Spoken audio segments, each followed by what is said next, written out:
اهلا بيكم. اهلا بيكم في الدرس 11 و 12 هناخد ان شاء الله الثاوزند. تمام. هنتعرف عليها وناخدها، نعرف الفاليو ونعرف البليس فاليو، ونخش على عمليات الكومبير ونخش على عمليات الاوردر. كل الحاجات دي ان شاء الله هناخدها في الدروس القادمه باذن الله تعالى. تعالى بس نعمل كده مراجعه بسيطه ونفتكر مع بعض احنا الديجيت اللي خدناها خاص بالبليس فاليو. احنا خدنا الوانز والتنز والهندردز. طيب تعالوا نفتكر كده مع بعض. قلنا في البدايه ان احنا بيبقى عندنا اول حاجه ال1. طيب ال1 لما توصل ل 10 بتبقى قد ايه؟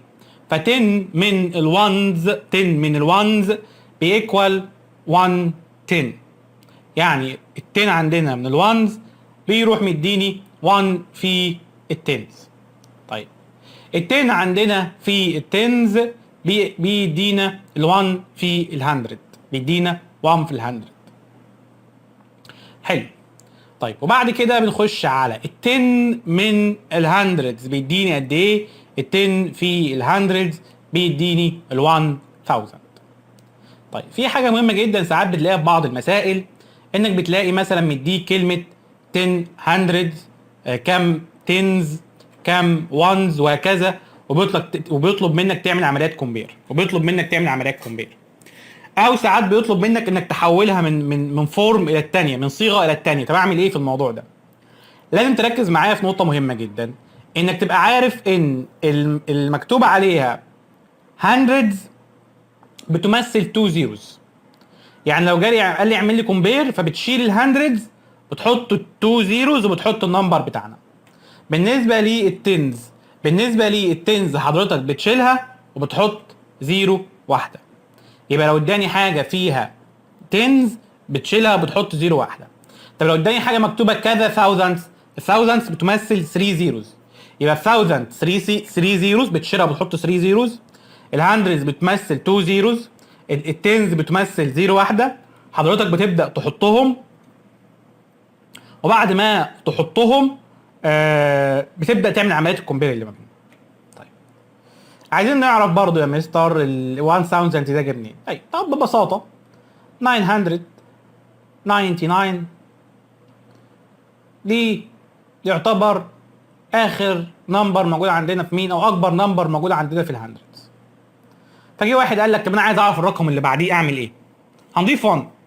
لو ضفت 1 هنا اهوت تبقى دي 0 وهنا 0 وهنا 0 وبيديك 1، وبيديك ديجيت جديده وهي الديجيت بتاعه ال1000، وبيديك ديجيت جديده وهي الديجيت بتاعه ال1000. يبقى الديجيت بتاعه ال1000 الجديده جايه لي بعد ال 999. وقلنا واتفقنا ان ال 10 في الوانز ايكوال 1 في التنز، ال 10 في التنز ايكوال 100. نفس الكلام ال 10 في الهندردز ايكوال 1000. واتكلمنا تاني وقلنا اما يديني نمبر وعايز يعمل عمليه كومبير، فيبقى عندك ال 1000 عباره عن 3 زيروز، الهندردز عباره عن 2 زيروز، التنز هي عباره عن زيرو واحده بس، واخيرا الوانز بتشيلها وما تحطش اي زيروز. طيب نقطه مهمه كمان، اما يجي يديك نمبر ويطلب منك ان حضرتك تقراه، وده هتشوفها بشكل كبير. طيب ادينا اي نمبر واطلب مني قرايته، حاضر. مثلا كده كده كده كده. لازم تتعلم انك بعد كده اي نمبر هتقراه دلوقتي او في المستقبل لازم تمشي بحاجه اسمها الكوما. يعني ايه؟ تاخد 3 نمبرز او اول 3 ديجيت وتروح عامل كوما عشان تفصل ما بين الهندردز والثاوزند، او الديجيت اللي فيها موجوده فيها من الاخر دي بيسمى اليونتس، اللي هي الوانز والتنز والهندردز، والديجيت بتاعت الثاوزند. فراح جاي هنا 1 2 3 اروح عامل كده ايه؟ اروح عامل كده كوما. 1 2 3 اروح عامل مين؟ اروح عامل كوما. الكوما دي ساعدتني على ايه؟ الكوما دي ساعدتني بمنتهى البساطه على اني اقدر اقرا ويبقى عندي الموضوع سهل، واعرف بعد كده يعني بمنتهى السهوله هنا ده كام؟ ده 1000. تبقى ده كام؟ 9000. كمل العدد ده 634.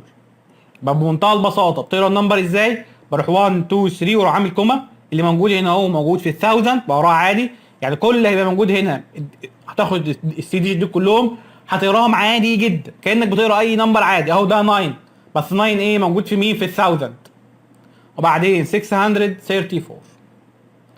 خش على اللي بعدها.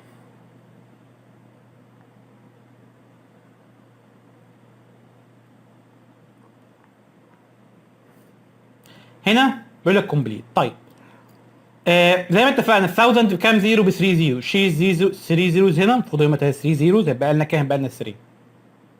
طب هنا ده كام؟ 5000. هنا 1000 ب 3 زيروز يبقى 5. طب ده 6000 يبقى 6 ال 1000 بكام؟ ب 3 زيروز. حطهم 1 2 3. طيب ده 710 قلنا التنز بكام؟ بزيرو، فنحط الزيرو ونحط النمبر عادي جدا. طيب ده قلنا التنز بكام؟ بزيرو، حط الزيرو.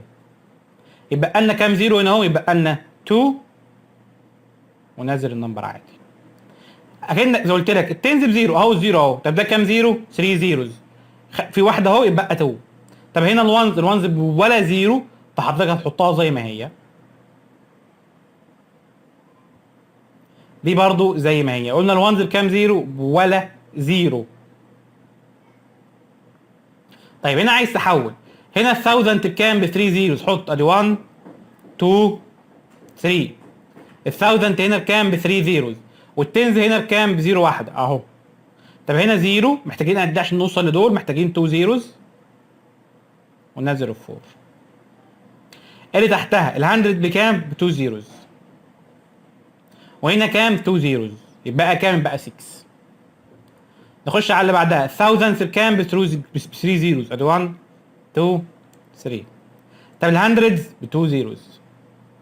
بص لي هنا كام زيرو؟ 1 2 3. هنا كام زيرو؟ 1 2 3. يبقى كام؟ يبقى 2. تمام؟ جميل؟ خش على اللي بعده.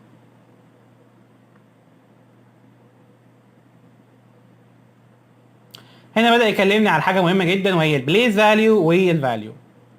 كلمني على حاجة مهمة جدا وهي البليس فاليو وهي الفاليو. دي من الحاجات المهمة يعني. ايه هو البليس فاليو وايه هي الفاليو؟ طيب جاوب كده. طيب بليس فاليو هو عبارة عن القيمة المكانية، ان حضرتك بتشوف المكان نفسه وبتشتغل عليه. حضرتك بتشوف المكان نفسه وبتشتغل عليه، مكان الشيء نفسه وبتشتغل عليه. ازاي مثلا؟ هنبدأ نبص. ال9 دي موجودة في مين؟ ال9 دي موجودة في الوانز. يبقى هنا بقول مكانها فين. ال3 دي موجودة في مين؟ موجودة في التنز. ال4 دي مكانها فين؟ ال4 دي موجودة في الهندردز. ال2 دي مكانها فين؟ ال2 دي مكانها في ال1000. فالبليس فاليو المقصود منه اني بمنتهى البساطة بقول القيمة المكانية بتاعت النمبر نفسه، سواء وانز تنز هندردز ولا ثاوزندز. تمام؟ بشوف قيمة النمبر نفسه قد ايه. فهنا يبقى احنا اتفقنا على ايه؟ هنا احنا اتفقنا على ان البليس فاليو هي بتحدد قيمة الحاجة او المكان اللي موجود فيه. حتى بيسموها بليس، مكان الشيء فين؟ هل موجود في الوانز؟ هل موجود في الهندردز؟ هل موجود في التنز؟ هل موجود في الثاوزندز؟ وبعد كده نخش في التن ثاوزندز والهندرد ثاوزندز. ده هو مكان الحاجة، ده مكان الحاجة عند النمبر ده مكانه فين. يبقى اتفقنا ان البليس فاليو هو بيحدد مين؟ هو بيحدد مكان الشيء، مكان النمبر، البليس بتاع النمبر. وانز تنز هندرد ثاوزندز. حلو جميل. طيب بالنسبة لمين؟ بالنسبة للفاليو. الفاليو ده يعني القيمة، قيمة النمبر نفسه. النمبر هنا ده في مكانه قيمته كام؟ هنا الفاليو بتاعت ال9 كام؟ 9 زي ما هي. الفاليو بتاعتها كام؟ 9. طب ال3 هنا، ال3 الفاليو بتاعته كام؟ 30. ال3 الفاليو بتاعته كام؟ 30. طب ال4 الفاليو بتاعته كام؟ ده موجود في ال100 يبقى 400. طب ال2 هنا، ال2 هنا، ال2 هنا، ال2 هنا، ال2 هنا، ال2 هنا، الفاليو بتاعتها كام؟ 2000.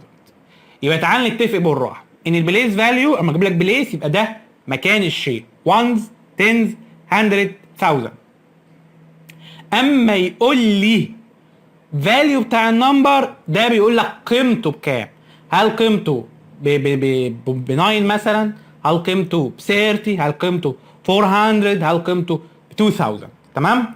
كده اتفقنا على النقطه الفرق ما بين البليس فاليو ده مكان الشيء فين وما بين الفاليو حلو. تمام. خش على اللي بعده. احنا خدنا ان احنا ممكن نمثل النمبرز او ممكن نعمل عمليه اللي بيسموها ازاي تكتب النمبرز او الواي تو رايت نمبر بطرق مختلفه. خدناها السنه اللي فاتت ودعينا السنه دي. ايه هم الطرق المختلفه؟ اول طريقه عندنا كانت ستاندر فورم ان حضرتك بتكتب النمبر زي ما هو بالشكل دوت. تاني طريقه خدناها هي الاكسباندد فورم ان حضرتك بتكتب النمبرز بالفاليو بتاعتها وبتعمل ما بين كل نمبر والتاني بلس. على سبيل المثال هنا ال9 نزلت 9 زي ما هي. ده كام؟ 3 ب 30 البلس ال4 هنا 400 بلس 2000. يبقى الستاندر فورم بيكتبها بالصيغه العاديه جدا. اكسباند فورم ان انا بروح جاي شغال بالفاليو بتاعت النمبرز. كمان عندنا الطريقه اللي بعد كده وهي الوورد فورم. ركز جدا في الوورد فورم. ليه ركز في الوورد فورم؟ الوورد فورم تعتمد على معرفتك السابقه بالنمبرز بالكتابه وبتقدر تشوفها. بص بقى الميزه في الوورد فورم ان هي تبقى مترتبه. بيبتدي اول حاجه بال1000 بيديك النمبر ويقول لك 1000 تبقى ده كام؟ 2000. وبعدين يقول لك ال100 400 وبعدين يديك النمبر الاخير وهي عباره عن 39. فالوورد فورم مترتبه. بس لاحظ نقطه مهمه جدا في الوورد فورم ايه؟ انك زي ما انت ماشي من اهو بتكتب ال1000 الاول وال100 بعدين تكتب الشغل بتاعك في اليونتس. لو جه وما ادكش ديجيت، يعني لو جه مثلا قال لك 2039 الديجيت اللي مش موجوده حضرتك بتحطها بزيرو. طيب يعني ال100 مش موجوده عندي فبحط ال100 بزيرو. ال100 مش موجوده عندي فبحط ال100 بزيرو. ال100 مش موجوده عندي فبحط ال100 بكام؟ بحط ال100 بزيرو. جميل؟ حلو؟ يبقى كمان مره عندي كام صيغه؟ expanded form، stand form، وعندنا word form. لا في صيغه جديده ايوه وهي خاصه بالبليس فاليو. ان حضرتك بتروح كاتب 1 10 100 1000 وبتبدا تكتب كل حاجه فيهم ايه. تمام؟ يبقى عندنا بليس فاليو تكتب الفاليو، بتعمل بليس فاليو 1 10 او 1 10 100 1000 وبتبدا تنقل كل حاجه فيهم زي ما انت شايف هنا اهوت سواء بالمربعات بالمسطرات. الصيغه اللي بعد كده اكسباندد ستاندر فورم ودي الصيغه العاديه جدا اللي بنكتبها. الصيغه اللي بعديها اللي هي اكسباندد فورم ودي ان حضرتك بتكتبها بالفاليو بتاع كل نمبر وبين كل فاليو والثانيه يبقى فيه بلس. اخيرا بيبقى عندك الوورد فورم والوورد فورم دي من خلالها بكتب النمبرز اللي عندي بالكلمات او الوورد يعني. طيب تعال نشوف اللي بعده. زي ما انت شايف دوت بالبليس فاليو بيقول لك اكتب لي مديك 1000 و100 و10 و1. حضرتك المفترض تشتغل على كل واحده فيهم وتبدا تشتغل. مثلا ال1000 فيها كام؟ ال1000 فيها 7. ال100 فيها كام؟ فيها 2. ال10 فيها كام؟ فيها 5. ال1 فيها كام؟ فيها 6 وهكذا. ال1000 هنا فيها 2، ال100 فيها 1، ال10 فيها 0 وال1 فيها 3. كمان مره هنا ال400 او ال4 موجوده في ال1000، ال3 موجوده في ال100، ال6 موجوده في ال10 واخيرا ال0 موجود في ال1. طيب تعال نخش على اللي بعده. هنا زي ما انت شايف مديني النمبر بالاكسباندد فور وعايزك تحوله ستاندر فور. سهله جدا. هنزل كل النمبر في مكانها. مثلا 2000 يبقى 2000. هنا مثلا كام؟ 2000. حلو يبقى هنزل 2000 زي ما هي. ده عباره عن كام؟ ده عباره عن 600 يبقى احط 600. ده عباره عن 30 فاحط ال 30. ده عباره عن 4 فاحط ال 4. تمام؟ فيعني الموضوع مش صعب. اكسباندد فور موجوده عندنا هبدا احط كل نمبر في الحاجه بتاعته بمنتهى منتهى منتهى منتهى السهوله. تمام؟ نفس الكلام على اللي تحتها عندنا ال 4000 500 وهكذا. تعالوا نشتغل مع بعض ونحطهم. مثلا هنا هبدا اكتب اول نمبر 2000 حطيتها اهيت وبعدين عندنا ال 600 حطيتها اهيت، وبعدين عندنا ال 3 حطيتها اهيت، وبعدين ال 4. نفس الكلام هنا ال 4 هنحط ال 5 9 3. تعالى مثلا انا عايز اشوف حاجه زي دي مثلا مهمه قوي بالنسبه لي، واحده زي ديت. افرض ما ادكش ديجيت، يعني هنا مش مدينا ديجيت، مش في حاجات ناقصه، في ديجيت ناقصه. تعالى ده 1000 كام في الهندردز عندي؟ 9. كام في ال1 كام في التنز؟ 0. كام في الونز؟ 0. نخش على اللي بعدها، نخش على اللي بعدها، نخش على اللي بعدها. هنا موجود عندي مين؟ هنا موجود 5000. حط 5000. كام في الهندردز؟ 0. كام في التنز؟ 4. كام في الونز؟ 0. حلو. هنا مثلا بص على دي، كام في ال1000؟ 9. كام في التنز؟ 0.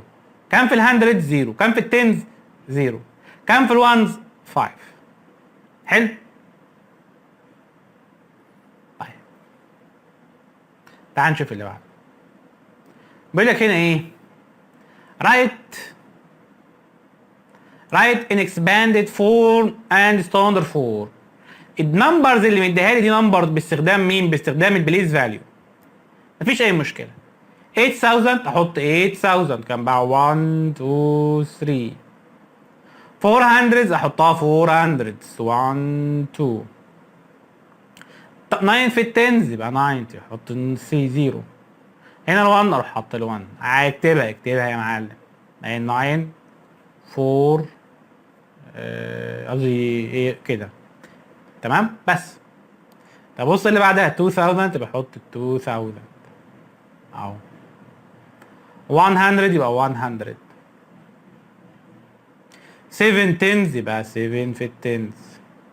5 في الونز 5 في الونز. اكتب ادي 2 1 7 5. تعال ناخد مثلا واحده زي دي فيها ديجيت ناقص. طب ماشي. 10000 10000. 700 700. 2 في الونز ب 2 اهو. ابدا اكتبها. يبقى دي فيها 0 على فكره. يبقى 9 بعدين 7 بعدين 0 بعدين 2. بص هنا عباره عن كام؟ عباره عن 1. وبعدين بيقول لك ايه؟ دي بقى جديده.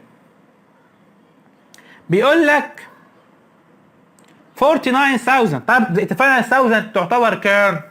بزيرو، فتعتبر عندنا 49. طب ال 49 ده عباره عن كام؟ عباره عن 40 و8 قصدي، دي 48. حد الصح من النوم ولا ايه؟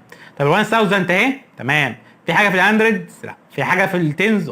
في حاجه في الونز؟ بيقول لك بعد كده تشالنج، بتحداني تجرؤ على تحديه. تعالى اتحداني. what does 2300 and زي ما انت شايف 19 ones equal. حلو. ده سؤال فيه تفكير. تعال نحله. قلنا بنعمل كده الهندردز بكام؟ ب2 zeros. الهندردز بكام؟ ب2 zeros. الوانز تعتبر بايه؟ تعتبر بزيرو. الوانز يعتبر بكام؟ بزيرو. حط هنا. هعمل اديشن واشوف هيطلع له كام. اهو 2 3 بس طلع الناتج بتاعه. تعالوا على اللي بعدها. write the missing number. ماشي يا معلم، اكتب لك انا missing number، ما اكتبوش ليه؟ طيب هنا مديني ايه؟ لو بصيت هنا للميسنج نمبر هتكتشف حاجه مهمه جدا، انه هنا يعني بيديك النمبر جميل وناقص منه حاجه. فهنعمل ايه؟ هو يعني ده زي ما انت شايف ممكن تقول بيحول من ستاندرد فورم لاكسباندد فورم. ستاندرد فورم اللي هو العادي، اكسباندد فورم الفاليو بتاعته، او العكس وبتشوف ايه اللي ناقص. تعال نشوف الناقص هنا ايه. طب هنا في 2000 مفيش 2000 فبحط ال 2000. هبص للي وراه. ده كام؟ ده 3000 تمام. وبعدين 0 0 بعدين 3. هنا 4000 900 هنا 20 وهنا 5. هنا تمام. بس هنا يعني المفترض ابدا اكتب له 40 بس. ليه؟ لان الوانز بزيرو والتنز بزيرو. اللي بعدها ده 9000 وده عباره عن 400. اللي بعدها ده 7 بس مديها لي. طيب ايه اللي ناقص لي؟ ناقص لي طبعا 70 700 و7000. ماشي. تعال نشوف اللي بعدها. هنا ال1 موجوده اهو، واداني ده اللي موجود في الوانز والمين والهندردز. فاضل ال 1000 اكتب له ال 1000. واخيرا عندي اكتب له اللي موجود في التنز. هنا هتبقى 4000 وهنا يبقى كام؟ وهنا يبقى 6 وهنا يبقى كام؟ تعال نخش اللي بعدها. اللي بعدها بيقول ايه؟ اللي بعدها بيقول لي circle the correct digit in the number according to its place. ماشي. يعني المفترض بيقول لي اعمل دايره حوالين الديجيت according to each place. طيب هنا المفترض في يعني واضح ان بالتكله ما عندنا نحل الجزء ده بس. هنبص مثلا بيكلمك على الوانز. حلو. الوانز هنا ده بليس فاليو طبعا. الوانز هنا موجود فين في الوانز؟ موجود في مين؟ موجود في ال1. فهتروح تعمل سيركل على ال1. حلو. هتبص اللي بعدها الهندردز. الهندردز دي بتمثل كام؟ بتمثل ال2. فهتعمل سيركل على ال2. التنز هنا بتمثل كام؟ التنز هنا بتمثل ال0. فهتروح تعمل سيركل على الزيرو. هنا ال1000 هنا بتمثل ايه؟ ال1000 هنا بتمثل ال1. فهتروح تعمل سيركل على ال1. يبقى هنا تعمل سيركل على الزيرو وهتعمل سيركل على ال4. قصدي تعمل سيركل على ال2 لان ال2 هي اللي موجوده في الهندردز. وهتعمل سيركل على ال1. ماشي. بيقول لك ايه؟ بيقول لك سيركل ذا فاليو اوف ريد ديجيت. ماشي. حل مثلا ده موجود في مين؟ ده موجود في ال 3000. ده موجود في ال 4000. ده موجود في ال 9. ده موجود في 60. ماشي. هنا موجود زيرو. لاحظ الفاليو بتاعها دي الزيرو في التنز بايه؟ بزيرو. الزيرو موجوده في اي ديجيت قيمتها الفاليو بتاعها بزيرو. الزيرو موجود في اي ديجيت الفاليو بتاعه بزيرو. فهنيجي هنا ونعمل زيرو. هنا يبقى عباره عن ال1. 1 موجود في الهندردز فكام؟ فيبقى شوف اللي بعد. هنا المفترض يقول لك رايت ذا بليس فاليو اند فاليو. ماشي مفيش مشكله. ناخد مثلا اول حبه. ال3 موجوده في مين؟ هنا عشان مش عارف اكتب فانت المفترض تكتب ال3 موجوده في مين؟ ال3 موجوده في ال 1000. فحضرتك المفترض تكتب 1000. ال4 موجوده هنا اهو في الوانز. طب هنا ال3 الفاليو بتاعتها كام؟ عباره عن 3000. طب ال2 اللي موجوده في الوانز عندي هنا تبقى 2. طب ال6 اللي موجوده في الهندردز تبقى دي هندردز والفاليو بتاعتها بقى عباره عن كام؟ 600. انا بس هشوف الزيرو لانها مهمه جدا عشان هي بتلخبط فيها. طيب الزيرو هنا اهو البليس فاليو بتاعها ايه؟ تنز. احاول اكتبها معلش مش عارف انا عارف اكتبها كويس ولا اهي. دي تنز. ايوه بس الفاليو بتاعتها بكام؟ بزيرو. هنا تعتبر هندردز. مش عارف اكتبها كويس. تمام؟ هنا المفترض تبقى هندردز بليس فاليو. طب الفاليو بتاعتها بكام؟ بزيرو. فهنا تكتب بليس فاليو سواء تنز هندردز وانز 1000 تكتب هنا الفاليو بتاعتها. خش على اللي بعدها. greatest and the least 4 digit. greatest and the least 4 digit. يبقى greatest and the least 4 digit. طيب ازاي اقدر اعمل the greatest number وازاي اقدر اعمل the smallest number؟ يعني ايه؟ يعني لو جيت بين ديجيت مختلفه ونمبرز مختلفه وقال لي معلش اعمل لي جريتست نمبر واعمل لي سمولست نمبر.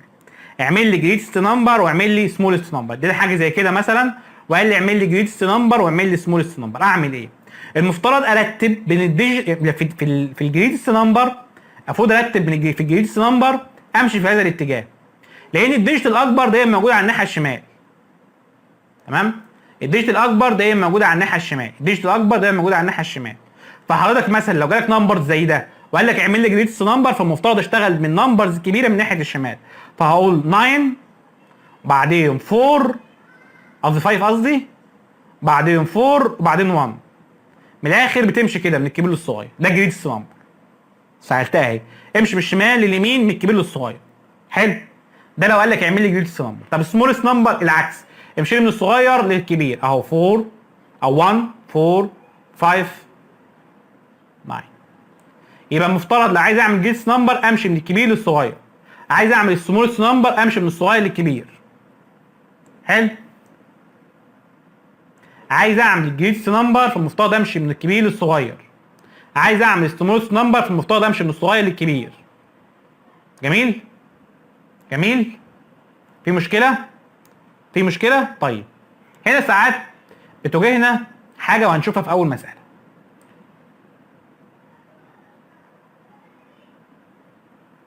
بيقول لي مثلا ايه؟ بيقول لي ايه؟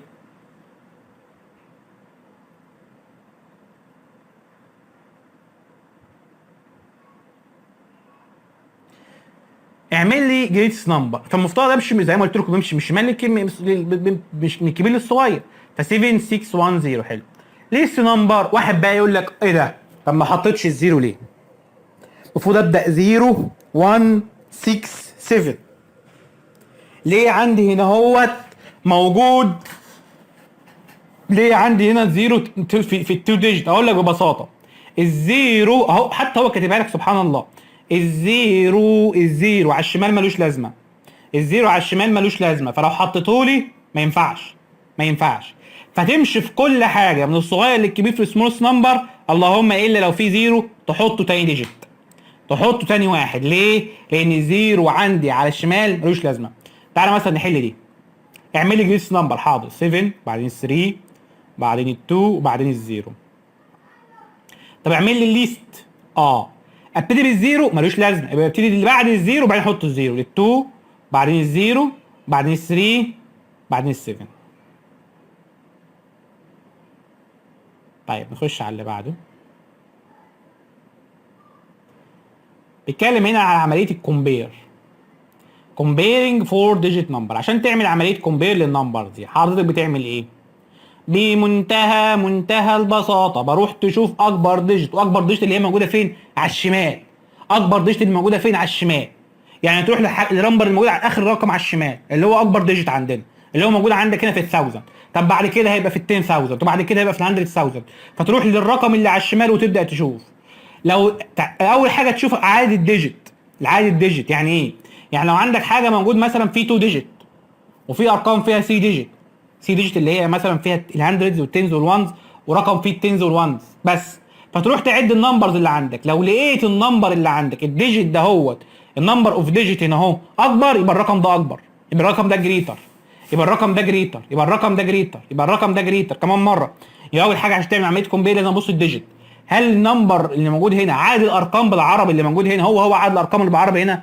طب لو ده عدد الارقام فيه اكتر يبقى اكبر، الديجيت اللي فيه اكتر يبقى اكبر. حلو.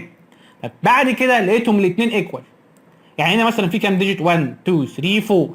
هنا كام ديجيت؟ 1 2 3 4. حلو. يبقى الديجيت هنا متساويه مع هنا. جميل. تخش على اللي بعدها وهي تبص لاخر نمبر على الشمال. الشمال ده يا جماعه، الشمال ده تمام اللي هو بيعتبر اكبر ديجيت. لو ايكوال تبص على اللي بعديه. لو دي 2 ودي 2 ايكوال بص على اللي بعديه. ده 3 وده 3 ايكوال بص على اللي بعديه. ده 4 وده 4 ايكوال بص على اللي بعديه. ده 9 وده 9 يبقى الاثنين ايكوال. طيب لو مشيت بالخطوات دي مش هتطلع اي مساله غلط. تعال نشوف هنا مثلا عايز تعمل عمليه كومبير. طب ده كام ديجيت؟ ده عباره عن 4 ديجيت. ده كام ديجيت؟ ده عباره عن 4 ديجيت. طيب هنا 2 وهنا 2. طيب خش على بعدها. هنا 6 وهنا 3 يبقى ده الاكبر على طول. ده الاكبر على طول. تعالوا نخش على مساله تحت مثلا. تعالوا نخش على حاجه تحت. تعالوا نخش على حاجه تحت. تمام؟ هنبص على اللي تحت دي مثلا. نبص على حاجه تحت. نبص هنا. هنبص هنا. نبص لدي مثلا. جات لي سؤال زي ده. طيب مين الاكبر؟ ابدا ابص. ابدا ابص. هنا كام في ال3 او نبص ده كام ديجيت؟ ادي 1 2 3 4. وده كام ديجيت؟ 1 2 3 4. يبقى الاثنين عباره عن كام؟ الاثنين عباره عن ايه؟ الاثنين عباره الديجيت بتاعتهم متساويه. الديجيت بتاعتهم متساويه. الديجيت بتاعتهم متساويه. الديجيت بتاعتهم متساويه. الديجيت بتاعتهم متساويه. طب عايز اعمل كومبير، بص للي بعده. بص للي بعده. هنا 3 وهنا 3 يبقى الاثنين ايكوال. هنا 2 وهنا كام؟ وهنا 5 يبقى ده الاكبر. نبص على اللي بعدها، هنا 4 وهنا 2 يبقى ده الاكبر. طب نبص على اللي بعدها، ده كام ديجيت؟ ده كام ديجيت؟ ده 4. ده كام ديجيت؟ 3 يبقى ده الاكبر. ممكن واحد يقول لك لا ده 7 وهنا 7 وهنا 1 وهنا 1 وهنا 1 وهنا 1 ده ايكوال. لا طبعا، لا طبعا، لا طبعا. نخش على اللي بعدها، هنا 5 وهنا 5 حلو يبقى ايكوال. نخش على اللي بعده، 7 7 ايكوال. خش على اللي بعده، 0 0 ايكوال. خش على اللي بعده، هنا كام؟ هنا 9 وهنا 4 يبقى ده الاكبر. ساعات بيدينا مسائل بالاكسبريشن بتاعتنا او بالويز تو رايت نمبر. هنا مثلا مدينا ده عباره عن كام؟ ده الستاندرد 4. ده كام؟ ده عباره عن كام؟ ده عباره عن اكسباندد 4. هتحول فيبقى هنا عباره عن 8 بعدين 6 بعدين 6 بعدين 5 بعدين 1. دي 6 5 1. هنا 8 وهنا 8. هنا 6 وهنا 6. هنا 5 وهنا 5. هنا 1 وهنا 1 يبقى 2 ايه؟ يبقى 2 ايكوال.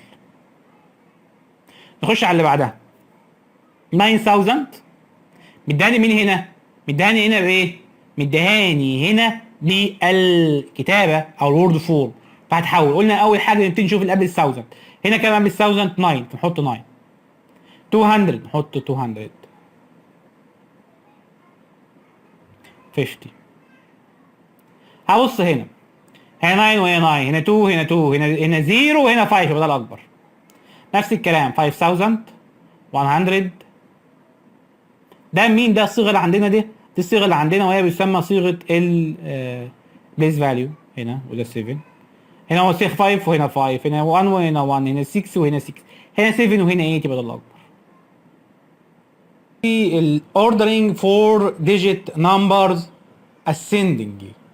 احنا عندنا حاجتين، في حاجه اسمها ascending وفي حاجه اسمها descending. في حاجه اسمها ascending وفي حاجه اسمها descending. ايه الفرق ما بين الاسcending والديسcending؟ ايه الفرق ما بين الاسcending والديسcending؟ ايه الفرق ما بين الاسcending والديسcending؟ طيب ايه الفرق ما بين الاسcending والديسcending؟ ببساطه خالص الاسcending معناها من الصغير للكبير، اهو زي ما انت شايف اهو، from the least to the greatest. from the least to the greatest. from the least to the greatest. طب اعمل ايه؟ اول حاجه بتبص على النمبر اللي فيه اقل ديجيت.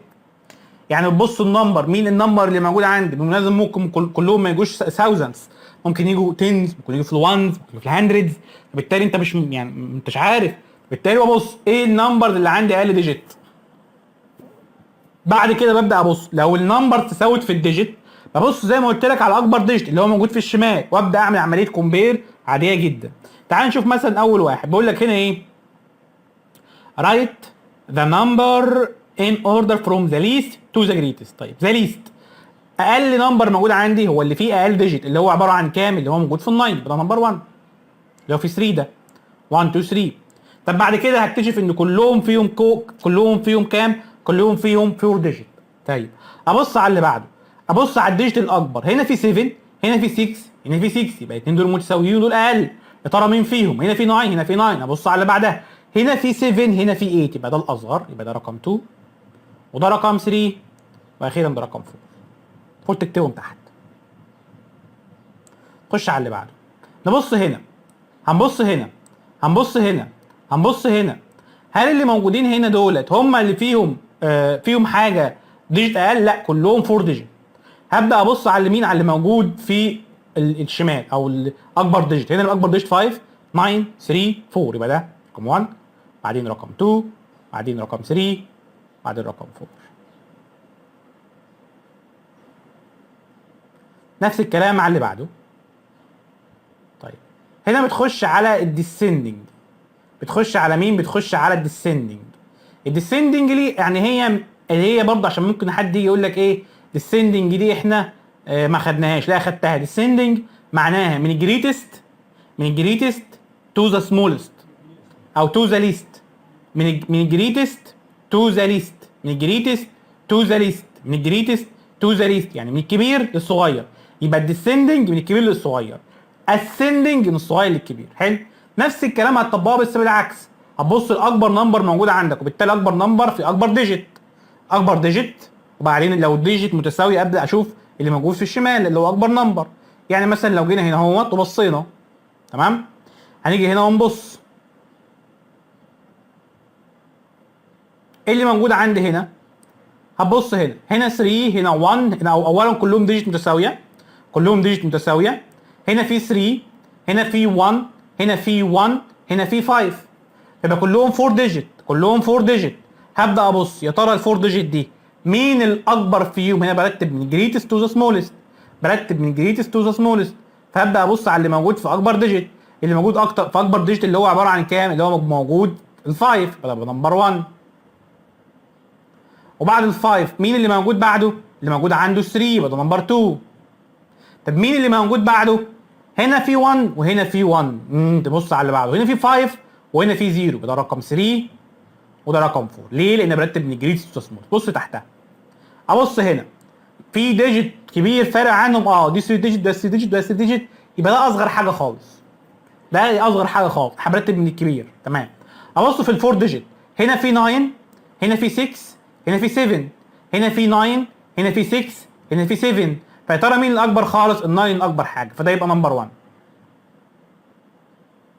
وبعد ال9 ببدا ابص مين الاكبر؟ ال7، يبقى ده رقم 2. وابدا ابص مين الاكبر؟ ده رقم 6. وابدا ابص مين الاكبر؟ ده رقم 4. اصغر حاجه خالص رقم 4. تعال بص اللي تحتها، هنا كلهم 4 ديجيت معايا دي، يبقى دي نستبعدها. هنا 3 5 2 1، مين الاكبر؟ يبقى ده رقم 1. بعدين مين؟ يبقى ده رقم 2، ده رقم 2. بعدين ده رقم 3، بعدين رقم 4، بعدين رقم 5. يبقى انت عشان ترتب بتبص الاكبر في الديجيت، او بتبص الديجيت الاول عايز الديجيت قد ايه. بعد كده ببدا اشوف لو انا برتب من السمولست تو ذا جريتست، او من ليست تو ذا جريتست، يعني اسندنج اللي هي من الصغير للكبير، اسندنج من الكبير للصغير، على حسب النمبر عندي بقارن بالديجيت اللي موجوده في اكبر نمبر لو تساوت الديجيت، لو تساوت الديجيت. طب لو الديجيت عندي قليله، لو الديجيت عندي قليله بالتالي ببدا استبعدها او ببدا احطها. يعني لو في السمولست اقل ديجيت، لو في 2 ديجيت وحاجه فيها 3 ديجيت، فباخد فيها 2 ديجيت الاول وابدا احطها. تمام. شكرا لكم حسن معكم. اي حد عنده سؤال السطح تحت امركم. اهلا بحضراتكم. هناخد النهارده درس 13 وال 14 10,000 and 100,000. المره اللي فاتت اتكلمنا على 1000، النهارده بناخد 2 ديجيت جديده اللي هي ال 5 ديجيت وال 6 ديجيت. تمام، 5 ديجيت وال 6 ديجيت. طيب يا ترى ال 5 ديجيت وال 6 ديجيت دي موجودين فين؟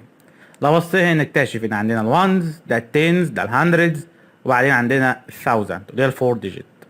طيب ال5 ديجيت وهي ديجيت جديده وهي ال 10,000، ال 10,000. طيب لو بصينا كمان هنكتشف ان احنا عندنا ديجيت اكتر جديده وهي ال 100,000، وهي ال 100,000. يبقى عندنا الوانز، التنز، الهندردز، الثاوزند، ال 10,000 وال 100,000. حلو. تمام. طيب هنبص هنا اهو. عايزين نعرف حاجتين مهمين، البليس فاليو والفاليو. حضرتك في البدايه برضو عشان تبقى عارف ازاي تشتغل على اي رقم يجيلك بالطريقه دي، او اي نمبر يجيلك مهما كان، حضرتك بتعمل زي ما انت شايف الكولوم، بتبدا او شرطه تحت كده او نقطه او حاجه صغيره كده ما بين 3 نمبرز وما بين 3 نمبرز. ال 3 نمبرز دولت المفترض بيكونوا موجودين في حاجه اسمها اليونتس، او اللي هي الوانز والتنز والهندردز. دولت ال 3 يونتس او 3 نمبرز دول موجودين في مين؟ في الديجيت بتاعه اليونتس، او الوانز والتنز والهندردز، ودولت موجودين في الديجيت بتاعه مين؟ بتاعه الثاوزندز. حلو. عشان تقرا اي نمبر مهما كان هتبدا تعمل 3 نمبرز، تعمل كوما وبعدين تروح عامل 3 نمبرز. حلو. جميل. هعمل ايه بعد كده؟ عايز اقرا النمبر. اقرا النمبر ده عادي جدا، اقراه عادي جدا. ده كام؟ 265. قريته عادي 265. وبعدين قول الحاجه بتاعته اللي هو ايه؟ 1000. يبقى 265,000، 265,000. واقرا النمبر اللي بعده اللي هو عباره عن 914. يبقى بنقرا الاولاني نعمل كولوم او نقطه زي ما انت شايف 3 نمبر نعمل كولوم، نقرا اللي بعدهم عادي جدا، بعدين نقول 1000 وبعدين نقرا اللي بعده. ده في القرايه بتاعته. طيب بالنسبه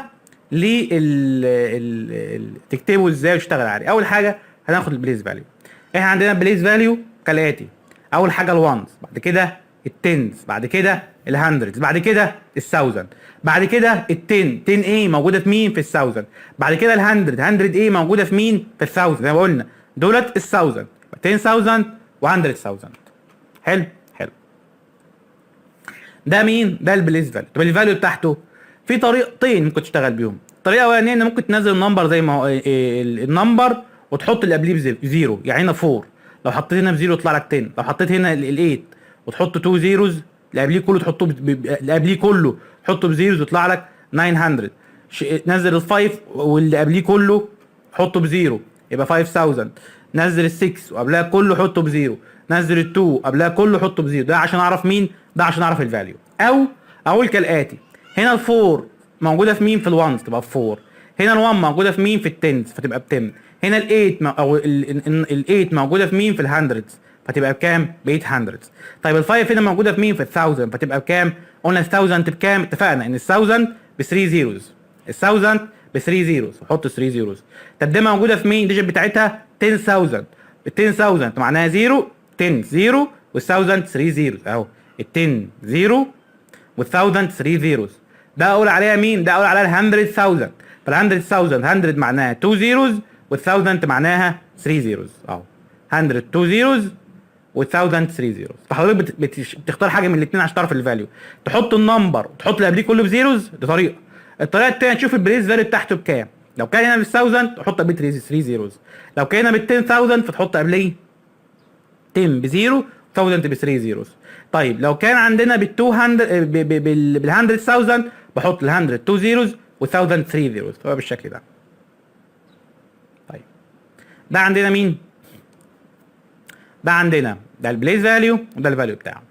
طيب بالنسبه للستاندرد فورم بتكتبه بالشكل اللي قدامه عادي، نمبر عادي. الاكسباندد فورم بتكتب الفاليو بتاع كل نمبر وبتبدا تعمل عمليه بلس ما بينهم. طيب بالنسبه للوورد فورم، الوورد فورم زي ما انت شايف بالشكل اللي قدامنا دوت. الوورد فورم بالنسبه للشكل اللي قدامنا دوت بتبدا تكتب. اكتب ايه؟ تكتب النمبر ده عادي جدا. النمبر ده عباره عن كام؟ 265. خلصت؟ لا ما تنساش مين؟ 1000. يبقى ده تكتب عادي وبعدين تكتب 1000. حلو. وبعدين تكتب النمبر ده عادي 800 بعدين كام؟ بعدين 14. خش على اللي بعدها.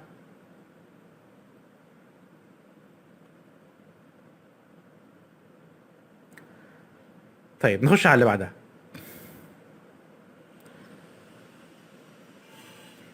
write in standard form. write in standard form. هنبص هنا write in standard form. write in standard form. حلو. هنكتب في الستاندرد فورم. يا ترى الستاندرد فورم هيشتغل عندي ازاي؟ الستاندرد فورم هيشتغل عندي ازاي؟ كالاتي: هبدا احط كل نمبر عادي. احط هنا 3 بعد ده في ده مين؟ ده في 10000. بعدين احط ال 9 بعدين احط ال 4 بعدين احط ال 1 بعدين احط ال 5. تعال مثلا ناخد نمبر في الاواخر، ناخد اخر نمبر ده كام؟ ده 500000 اهو. هل موجود حاجه في ال 10000 احطها بزيرو؟ هل موجود حاجه في ال 1000 لا احطها برضو بزيرو. هل موجود حاجه في ال100 امشي احطها. هل موجود حاجه في التنز لا احطها بزيرو. هل موجود حاجه في الوانز احطها. فبمشي ديجيت. الديجيت اللي باقيها بحطها، ما بلاقيهاش بحطها بزيرو. هنا مثلا هنا 7000 او 70000 ماشي. هل حاجه في ال 1000 مفيش بحطها بزيرو. هل حاجه موجوده عندي في الهندردز 5. التنز ب 9 واخيرا ده ب 3. نخش على اللي بعدين.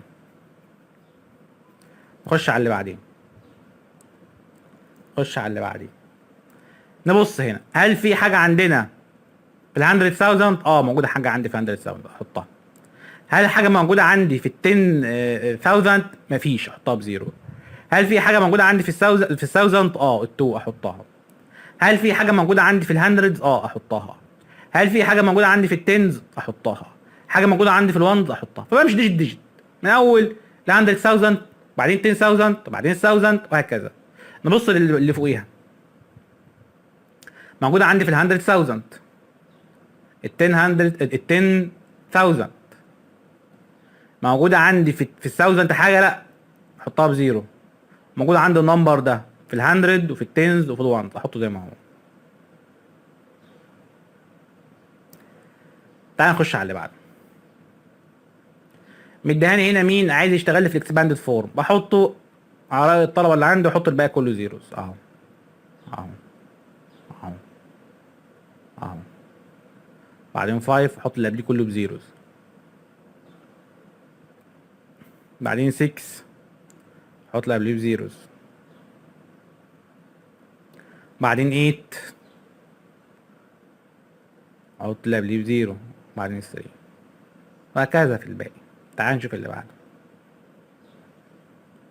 write the missing number. write the missing number. write the missing number. ماشي، نكتب the missing number.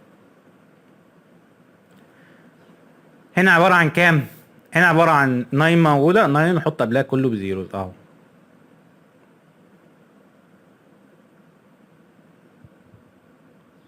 ده عبارة عن 90 ماشي. 90,000 قصدي 90,000. طب النمبر ده موجود مكتوب اهو. موجود عندنا 5 وال6. طب ال8 موجود. طب ال3 موجود. نبص اللي تحتها. نبص، خلينا ناخد من الاخر احسن. هنا مثلا عشان اخر في بقى صعبة يعني. هنا ده اللي هو ال 600 موجود. ال 30 موجود. ال 7 موجود. يبقى بقى عندي كام؟ يبقى عندي، لاحظ بقى ركز في دي، بيبقى عندي 2000. واحد يقول لك ايه؟ طب ما هنا في 10000 بس. طب ماشي، في الفاليو بتاع 10000 بكام؟ او بريز فاليو بتاعته بكام؟ بزيرو. فالزيرو بزيرو فمش هيتحط. الزيرو بزيرو ملوش لازمه. هيبقى عندي كام؟ ال 100000 حطها.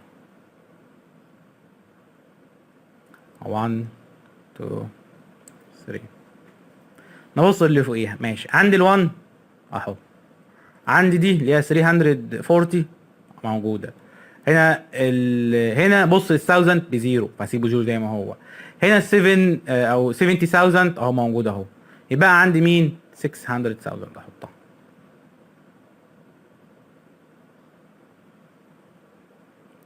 خش على اللي بعده.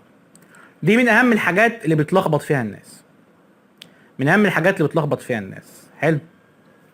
من اهم الحاجات اللي بتلخبط فيها الناس. من اهم الحاجات اللي بتلخبط فيها الناس. هنا بتعمل ايه؟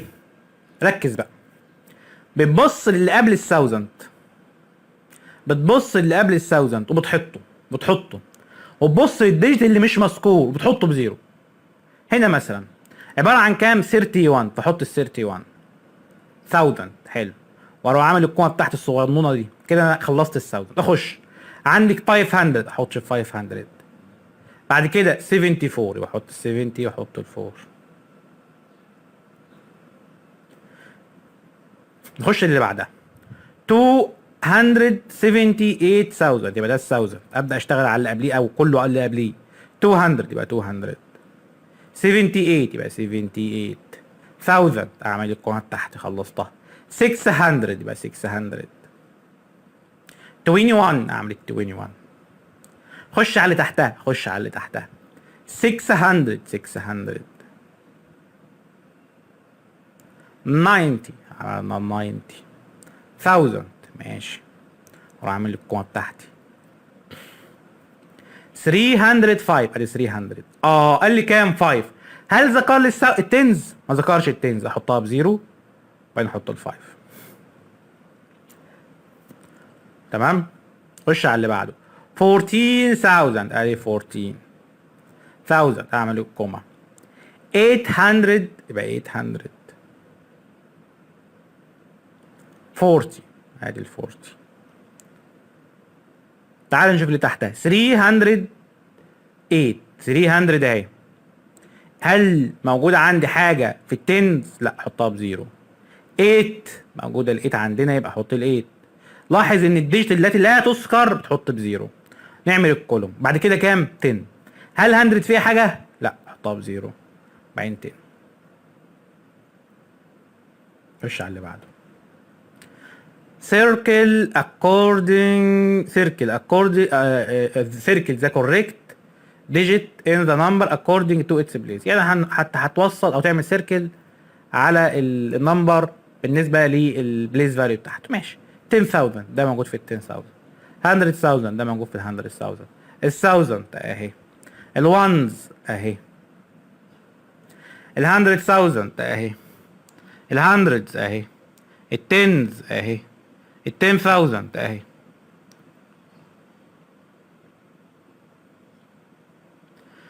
نخش على اللي بعده. خش على اللي بعده.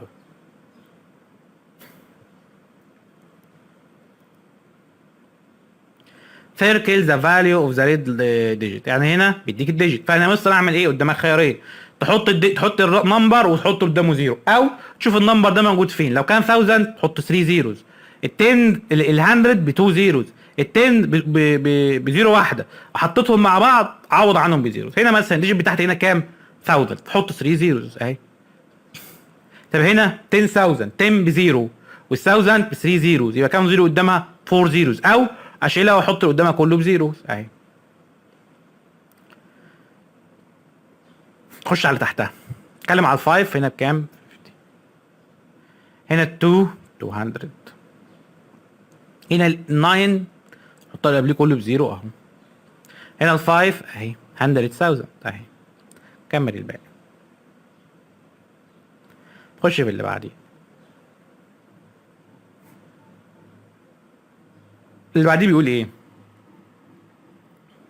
write the place value and value the colored digit. يعني بص على الكارد ديجيت وتقول لي.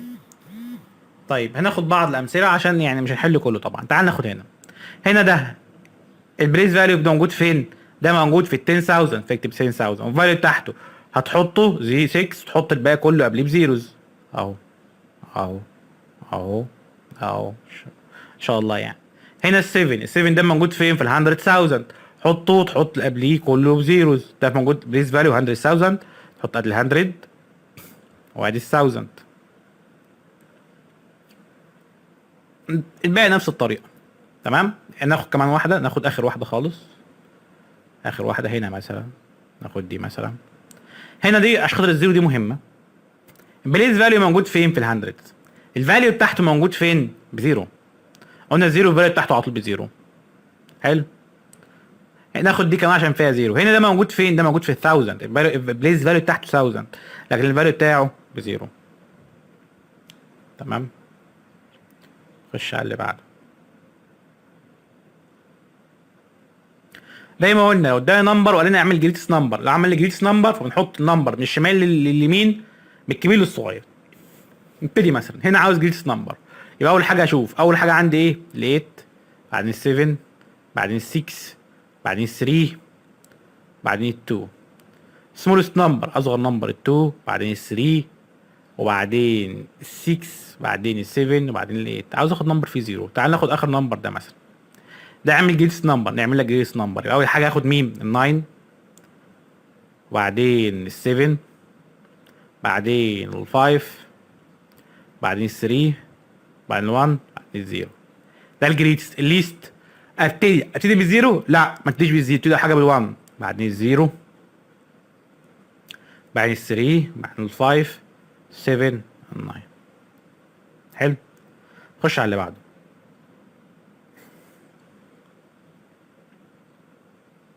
اعمل لي عمليه كومبير. زي ما قلنا الكومبير بنشوف عايز ديجيت هنا هو هنا ولا، وبعدين نبتدي نقارن من الشمال لليمين. هنعمل عمليه كومبير من لايت تو ليفت. هنا ما هو من ليفت تو رايت، من الشمال لليمين، من اكبر ديجيت لاصغر ديجيت. هنا ده كام؟ دول قد بعض. هنا ده 4 وده 4، ده 9 وده 8، يبقى ده اكبر. ناخد دي مثلا اللي تحتها 322 322. هنا ده 4 وده 6، يبقى ده الاكبر. ده بالنسبه لي يعني اعتقد معظم الطلبه طلعت حلو. لكن اخش بقى في الحاجات اللي فيها نمبرز. الحاجات اللي فيها نمبر. لو عندك حاجات فيها نمبر سواء ممكن تجيلك بالوورد فورم او بليس فاليو فورم او اي حاجه، تعال نشتغل فيها. قلنا الهندرز ده بكام زيرو؟ ب2 زيروز. احط ال2 زيروز وابدا اقرا النمبر عندي 1 2 3 اهو. ابص ده وده يبقى ده ايكوال. نخش اللي تحتها 100,000 ادي 1 وده ال100 ايوه وال1000 3 زيروز 1 2 3. ده ولا ده؟ يبقى ده اكبر. 300 1000 يبقى 300. بعدين كام؟ بعدين 1 يبقى 1. ده 1000 وراح اعمل كده. دول كام؟ 13. هل الحاجه موجوده عندي في الديجيت بتاعت ال100؟ لا، حطها بزيرو. بعدين اعمل 13. الديجيت اللي مش مذكوره بتحطها بزيرو. بص هنا ده 13 سوري مش 30 ده 13 اهو.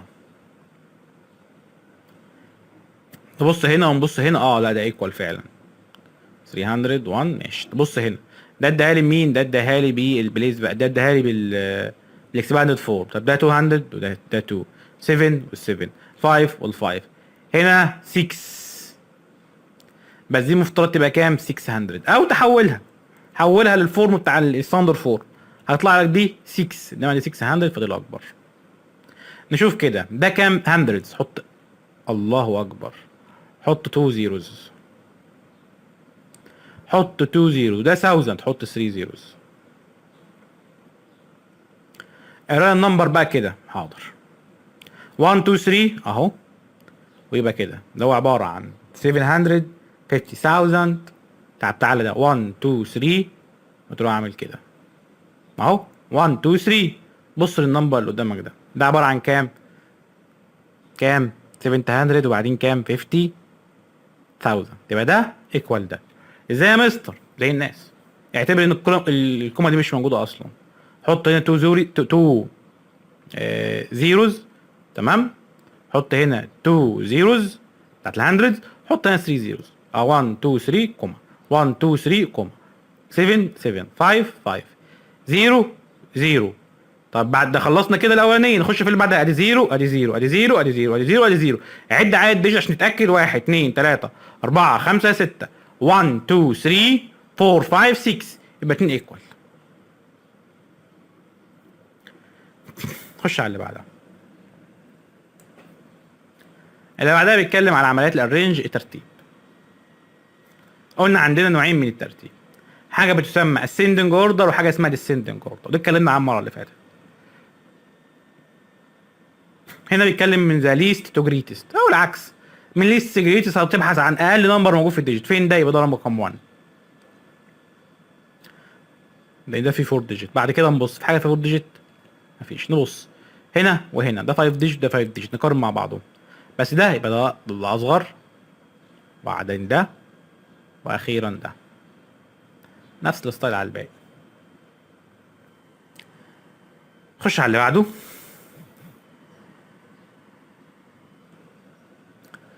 نفس ده هنا عايز يعمل من الجريتست تو ذا سمولست. نبص اكتر نمبر فيه ديجيت ده هو يبقى نمبر 1.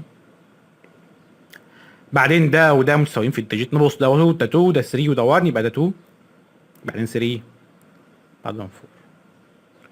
نفس الستايل بيشتغل بيه على طول. شكرا لكم. هنشرح النهارده الاري. طبعا الاري احنا يعني من اكتر الحاجات اللي اشتغلنا عليها وشرحناها هي الاري. شرحناها السنه اللي فاتت، شرحناها في المراجعه وخصصنا لها اكبر قدر من المراجعه. الاري هنستخدمه في المالتيبليكيشن يعني الى حد ما. طيب الاري يعني ايه اري؟ الاري هي عباره عن باترن بيتكرر عندي بيكون بالشكل اللي قدامك ده. الاري ما فيهاش اي فراغات في النص. الاري بتتكون من رو وكولوم. الرو هو عباره عن ايه؟ باسهل طريقه هو عباره عن الخطوط النايمه كده. الكولوم هو عباره عن الخطوط الواقفه. لو بصيت عندك الرو كام رو؟ 1 2 3. كام كولوم؟ 1 2 3 4. تمام. طيب تعال نشوف اللي بعدها.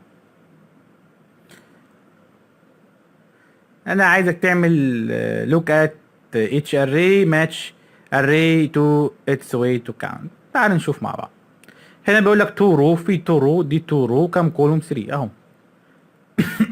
3 كولومز. فين 3 كولومز؟ 1 2 3. طب كام رو؟ 1 2 3 4 5 يبقى ده 4 روز فين 4 روز؟ ادي 1 2 3 4. كام كولوم؟ 1 2 3 4 5. 4 كولومز و 3 روز. هنا في كام روز؟ 1 2 3. كام كولوم؟ 4 اهو. تعال نخش على اللي بعده. complete the following. ماشي. complete the following.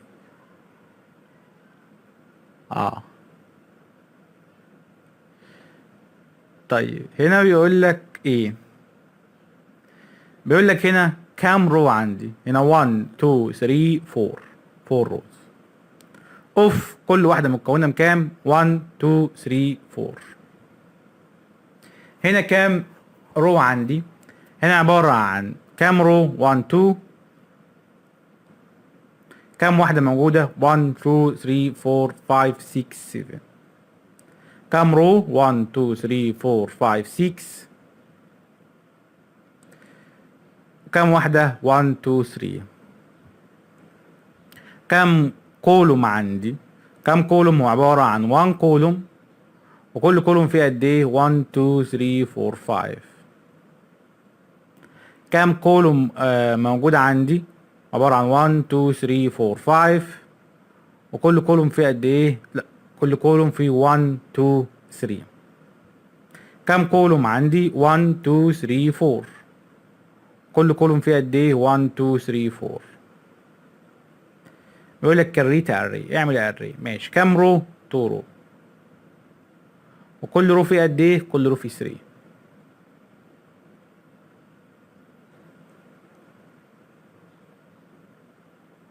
كام رو عندي؟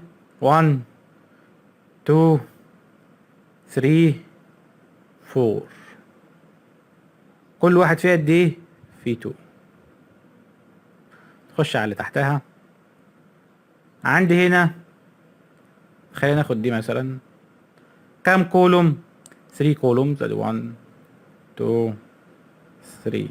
طب كل كولوم فيه قد ايه؟ فيه 4. 1 2 3 4. 1 2 3 4. 1 2 3 4. خش على اللي بعده. طيب هنا بيعلمك ازاي تعمل عمليه كاونت. ممكن تعمل كاونت بكذا طريقه. اول حاجه انك تعمل ريبيت اديشن ايكويشن. يعني يبقى ايه؟ يعني مثلا هنا عندك كام رو؟ 3. كل رو فيه قد ايه؟ 1 2 3 4. يبقى 4 بلس 4 بلس 4. او بالكولوم. عندك كام كولوم؟ 3. كل كولوم فيه قد ايه؟ 3. يبقى 3 بلس 3 بلس 3 بلس 3. او ممكن تبتدي تعد بيسموها بسكيب، او تعد انك كل مره بتزود 3. يعني مثلا هنا 4 بعد ال 4 8 بعد ال 8 12. او 3 6 8 12. انا اللي يهمني قوي انك تعرف دي بس. دي يهمني قوي يعني. طبعا تعرف الطريقه الثانيه والطريقه دي، او ممكن تعدهم عادي، لكن الطريقه دي تهمني لانك هتستخدمها في عمليه الملتبليكيشن.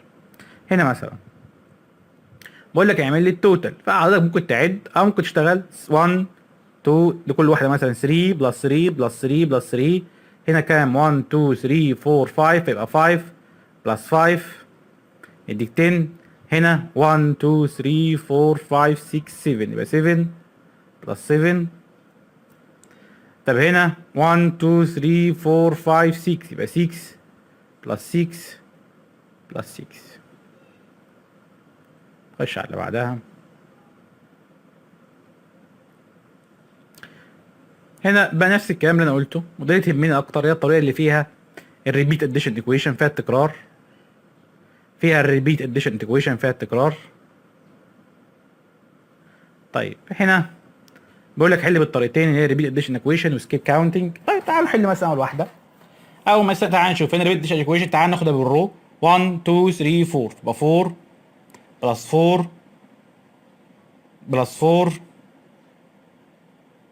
يدينا 12. او ممكن واحد يقول لك ايه، اشتغل بالسكيب كاونتنج من عينيا. اقول له 4 8 12. الريبيت اديشن ايكويشن فيها هيدي لي 1 2 3 4 5 يبقى 5 بلس 5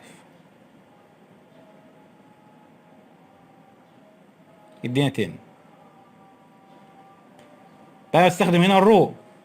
اف عايز استخدم الكولوم هتبقى 2 بلس 2 بلس 2 بلس 2 بلس 2.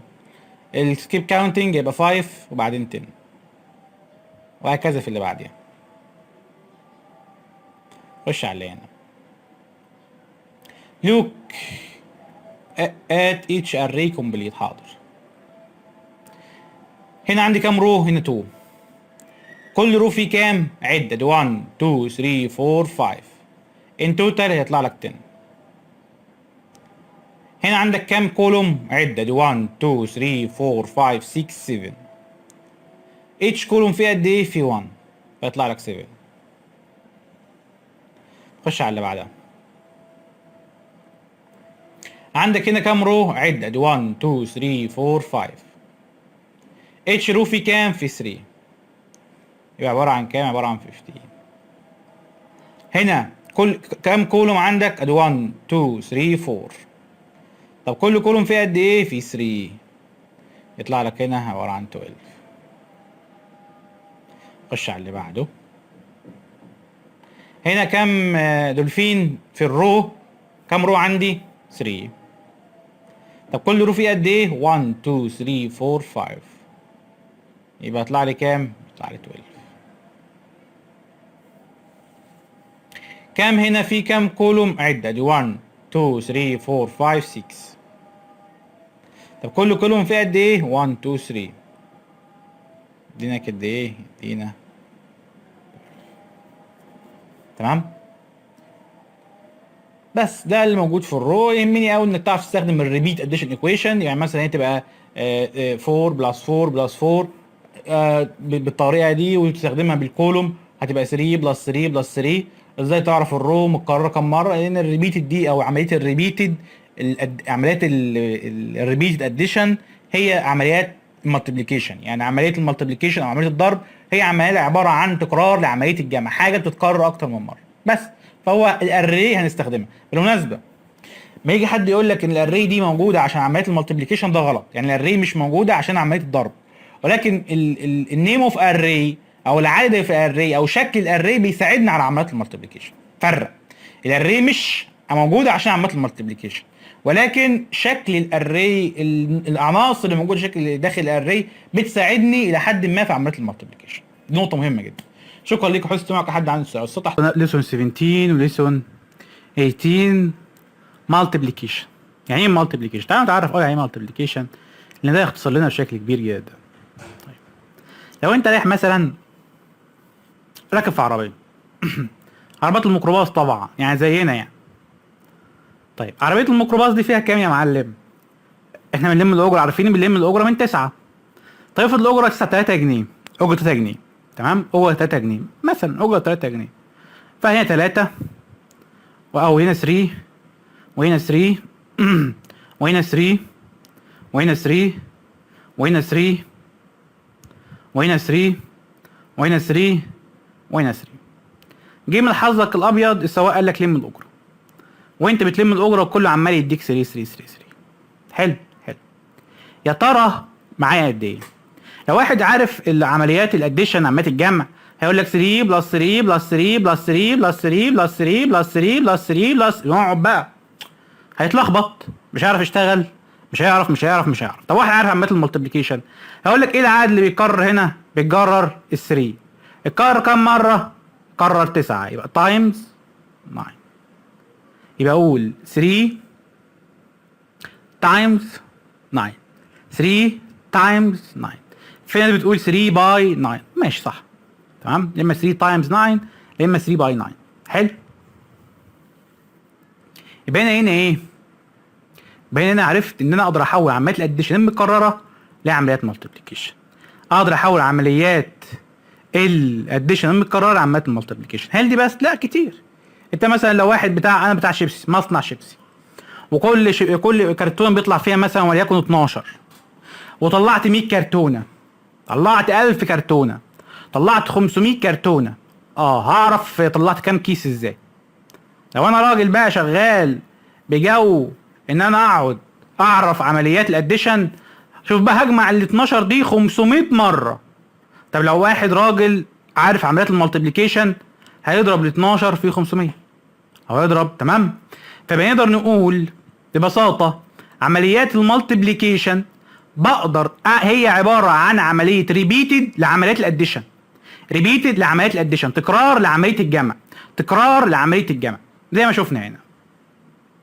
تعال نشوف هنا. مديك مثلا عندك هنا زي ما انت شايف مديك 3 جروبس، كل جروب فيها 2.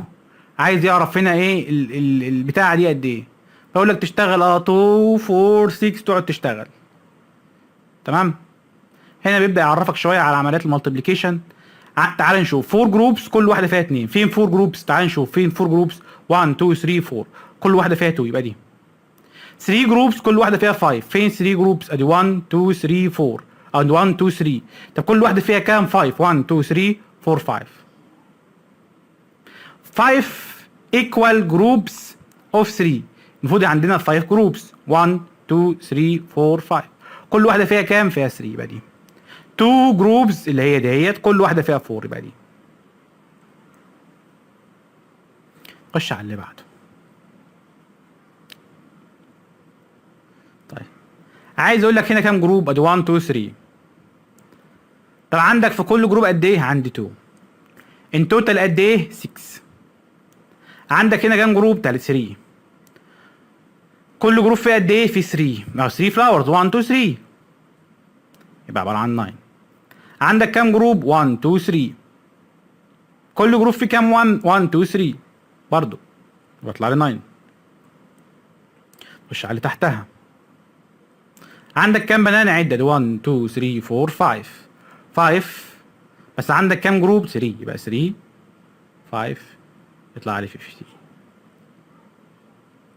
look at the picture write how many. طيب ده زي ما انت شايف كلب. بقول لك كام ليجز. طيب احنا عندنا كام جروب؟ 1 2 3 4. عندي 4 جروبز او 4 كلاب يعني. كل كلب منهم عنده كام؟ عنده 4 برضه. يبقى عندي كام؟ يبقى عندي 16. طيب انا بتكلم على التيل اللي هو الديل. عندي كام جروب؟ عندي 4 اللي هم 4 كلاب. كل واحد فيهم عنده ديل واحد يبقى كام؟ 4. طب عندي برضه 4 كل واحد فيهم عنده 2 يبقى عندي كام؟ يبقى عندي 8. خش على اللي بعدها.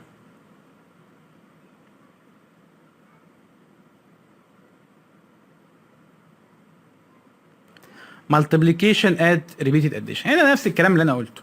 انا حضرتك بتشوف الشيء اتكرر كام مره وبتحطه. ايه الشيء اللي بيتكرر؟ ال5. اتكرر كام مره؟ اتكرر 3 تايمز. هنا زي ما انت شايف 5 بلس 5 بلس 5. 5 بلس 5 بلس 5. ايه اللي بيتكرر؟ ال5. اتكرر كام مره؟ 3. هنا بيعرفك ان ده multiplication symbol ده، وده فيكتور وده فيكتور، وده برودكت اللي هو حاصل عمليه الضرب او حاصل عمليه المالتيبليكيشن. تعال نشوف اللي تحتها.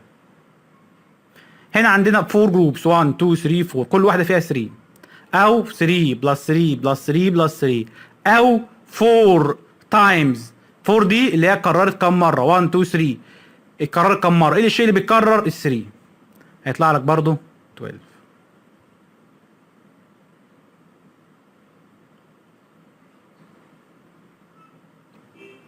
خش على اللي بعدها.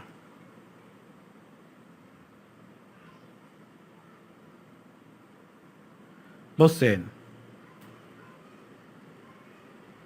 بيقول لك براكتس كومبليت. ماشي سينك. طيب هو عايز يقول لك ايه؟ يعني اشتغلها بالجروبس. عندي كام جروب هنا؟ 1 2 3 4 5. كل جروب فيه كام؟ فيه 2. اشتغل بعمليه الاديشن يبقى 2 بلس 2 بلس 2 بلس 2 يعني مش عارف اكتبها. بلس 2. طب عمليات المالتيبليكيشن هتبقى عباره عن 5 تايمز 2 يطلع لك 10. لو واحد قال لي 2 تايمز 2 تايمز 5 صح، الاثنين واحد. خش على اللي بعدها. نبص هنا. والله ما انا مزعلك، احل من تحت. هنا كام جروب؟ هنا 4 جروب. كل جروب فيه كام؟ 1 2 3 4. يبقى عملت الاديشن 4 بلس 4 بلس 4 بلس 4.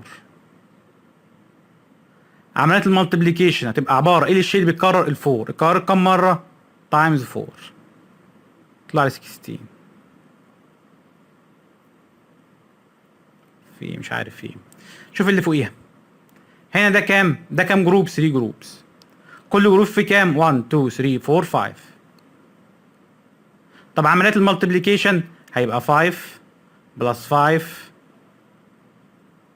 بلس 5 او 5 تايمز 3. طلع لنا كام؟ طلع لنا 15.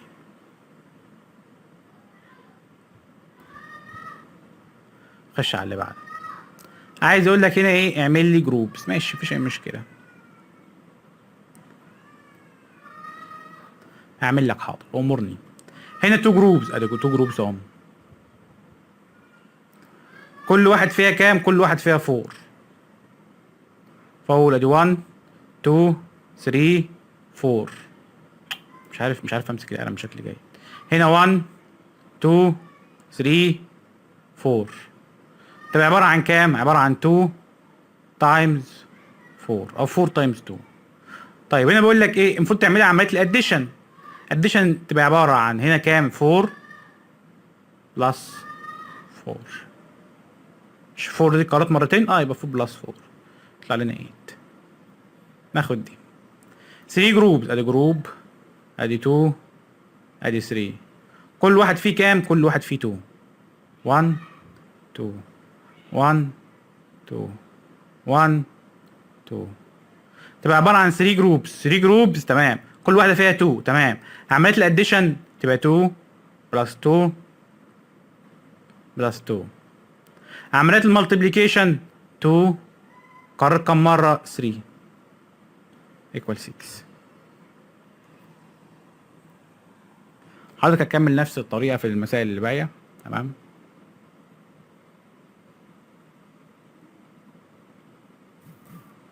تمام. تعال نخش على اللي بعده. خدنا دي بقى ناخد دي. ازاي نستخدم الاري في عمليات المالتيبليكيشن؟ عادي جدا، هتحط الروز وتحط الكولومز وبس وخلاص. يبقى روز باي كولومز، روز باي كولومز. حد لو قال لي يا مستر، ولا خليها المره الجايه ان شاء الله، يبقى روز باي كولومز بيطلع لك الناتج. تعال نشوف مساله مثلا حاجه تحت.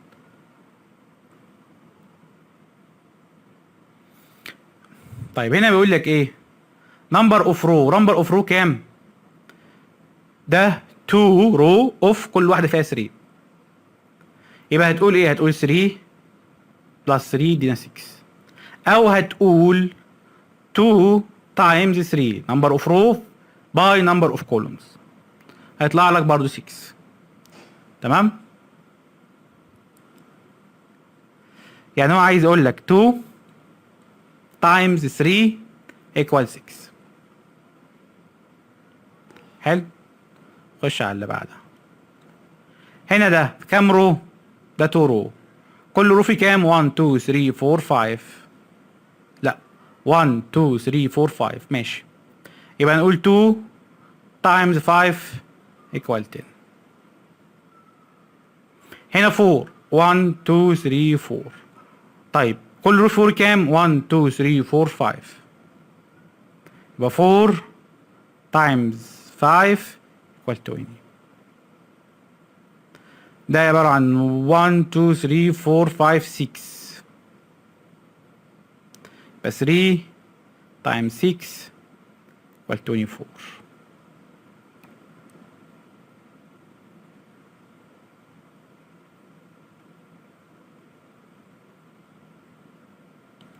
تمام. تعال نخش على اللي بعدها.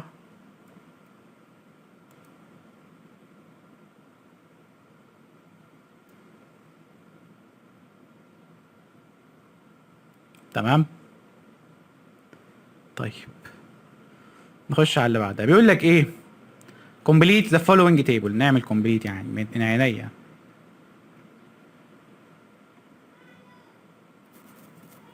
ده كام رو؟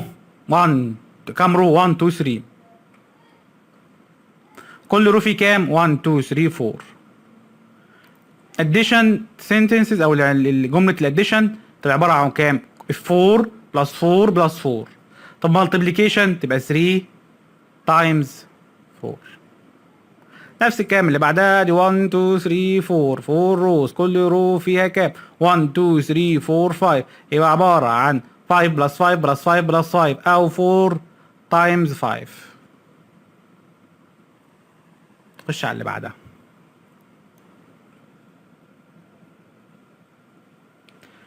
match match each array to its sentences. ماشي مفيش مشكله. 3 بلس 3 equal 6. طيب يبقى عندنا ايه 3 بلس 3. طب هنا 3 بلس 3 اللي هي موجوده هنا 3 تايمز 5 يبقى 3 رو. في عندي 3 رو 1 2 3. في كام؟ كل رو في كام؟ في 5. 1 2 3 4 5. 4 متكرره كام مره؟ 1 2 3 4. يبقى انا عندي ال 4 متكرره 4 تايمز. فين هنا؟ 1 2 3 4 اللي هي دي. 1 رو اهو 6 كولومز ده. تمام؟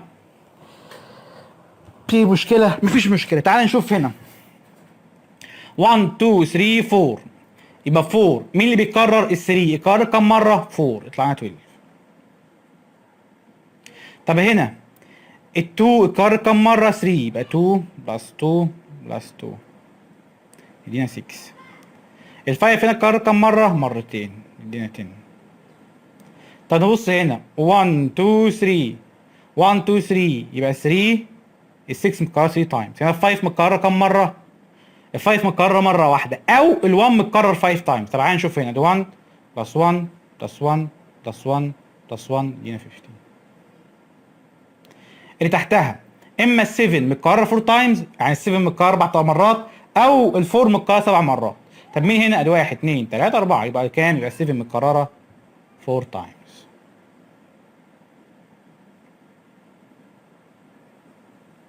خش على اللي بعدها.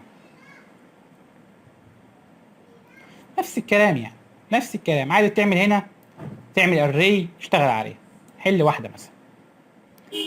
فانا شايف ان كلهم شبه بعضهم يعني مفيش اختلاف كبير. يعني لما يقول لك مثلا 5 روز يبقى 5 روز ادي 1 2 3 4 5. ده ال 5 روز. طب فيها كام؟ فيها 2 يبقى 1 اهو كل واحده كل رو فيها 2. طب اعمل لي مالتيبليكيشن هقول له 5 تايمز 2 يدينا 10. نفس الكلام على كله.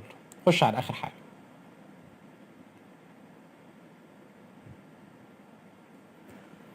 اخر حاجه عندي بيقول لي ايه؟ look at the two image below then write the addition sentences and the multiplication. ماشي to find the total. ماشي. addition هتبقى كام؟ عد هنا ده 1 2 3 4 5 يبقى دي كام؟ 1 2 3 4 يبقى 4 بلس 4 بلس 4 بلس 4 بلس 4. طب المالتيبليكيشن عد ادي 1 2 3 4 5 1 2 3 4 5. الاربعه اتكررت كام مره؟ او الفور اتكررت كام مره؟ 5 تايمز. 5 تايمز 4. او تقول الرو باي كولوم او الرو تايمز كولوم. الرو كام؟ 1 2 3 4 5. الكولوم 1 2 3 4. طيب اديشن تعال نشوف هنا. هنا شغال بالجروب. كام جروب عندي؟ 1 2 3 4 5 يبقى 5 تايمز 4. طب هنا اديشن سنتنسز نفس الكلام هتبقى 4 بلس 4 بلس 4 بلس 4 بلس 4. هيبدا يسالك بعد كده ايه المتشابه فيهم وايه المختلف فيهم وازاي هما الاثنين ليهم زي السيم توتال يعني ليه الاثنين نفس المجموع او نفس الناتج يعني. دي المره الجايه هناخدها في حاجه بتسمى الكوميوتيف بروبابيلتي او الخاصيه التبادليه. تمام. هنسيب السؤال ده تفكروا فيه لان ان شاء الله ده تمهيد للدرس بتاع الجاي. ليه كده؟ وقول اي اقتراحات من دماغك. شكرا لكم. هناخد ان شاء الله الدرس 19 و 20 اللي هو زي ما انت شايف مكتوب قدامك multiplying in order. يعني ايه multiplying in order؟ يعني ببساطة انك بتعمل عملية multiplication وبتبدل الفيكتورز عادي. ببساطة هتقول مثلا 20 او 2 times 3 هي equal 3 times 2، ودي بتسمى الخاصية الإبدالية أو بالإنجليزي commutative probability. commutative probability خاصية الإبدالية. تمام؟ حضرتك هنا بيكون عندك ديت هي ديت. طبعا الموضوع ده بيتعامل في مين؟ في عمليات المالتيبليكيشن وعمليات الاديشن او عمليات الجمع وعمليات الضرب بس دول فيهم الاتنين اللي بيكرروا فيها، بس سبتراكشن والديفيجن ما بينفعش فيها. بس دي ببساطه كل الدرس. بس في حاجه عايز اقول لك عليها وتركز فيها كويس جدا، لدي يعني هي مش موجوده دلوقتي بس اشوفها في المستقبل. المالتيبليكيشن او عمليات الضرب دي هي دي وفي اني اوردر بدل ما بينهم مفيش اي مشكله، دي هي دي. لكن بص هنا اهو، الاري دي مش هي الاري دي. الاري دي ليست الاري دي. دي مش دي، دي مش دي، دي مش دي. الاري دي مش هي الاري دي، واللي يقول لك غير كده غلطان. واقول له راجع الاريز وادرس الماتريكس هتلاقي ان ده مش صح. دي مش هي دي، مش هي. لكن احنا بنتكلم على انك تبدل ما بينهم عمليات الاديشن او عمليات المالتيبليكيشن. اما اقول لك دي هي دي اما اقول لك ان العدد اللي هنا عدد القيمه اللي هنا هو عدد القيمه اللي هنا لكن الاري دي ليست الاري دي، الاري دي ليست الاري دي، لكن العدد اللي هنا هو العدد اللي هنا العدد اللي هنا هو العدد اللي هنا لكن تبدل ما بينهم ماشي. لكن لو حد قال لي ان الاري دي هي الاري دي مش صح. بس هنا احنا ما بندرسش الاريز، احنا بندرس المالتيبليكيشن، فبالتالي يعني لحد ما بنعديها يعني. ده هو الدرس ببساطه. تعالى مثلا نشوف هنا، اعمل ده 1 2 3 4 rows of 3 يبقى 4 times 3 بيدينا 12. هنا 3 و 4 فيبقى 3 times 4 بيدينا 12. تمام؟ يبقى نقول 4 times 3 هي 3 times 4. يعني هو تحس انها حاجات بسيطة يعني. هنا نفس الكلام، عايزين نحل كمان واحدة. ده عبارة عن 2 rows، كل رو فيه كام؟ 1 2 3 4 5 يبقى 2 times 5 بيدينا 10. وهنا عبارة عن 5 رو times 2 يبقى 5 times 2 بيدينا 10. يبقى 2 times 5 هي 5 times 2. نشوف اللي بعدها دي تحلها مع نفسك. نشوف اللي تحتها بيقول لك ايه؟ write multiplication for each array then draw array that shows the commutative probability. ماشي.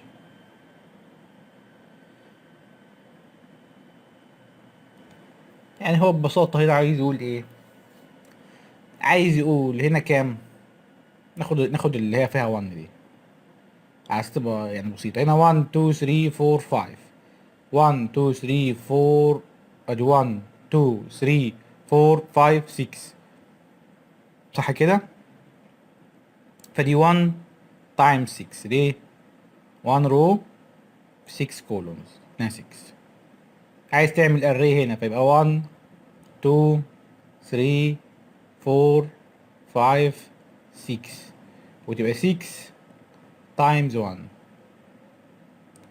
ادينا 6. يعني لا تاخده يعني ببساطة تحوله من بالطول هتحوله بالعرض يعني تقلبها يعني. تمام؟ نفس الكلام هتحصل في دي. خش على اللي بعده. خدنا دي، ناخدنا دي.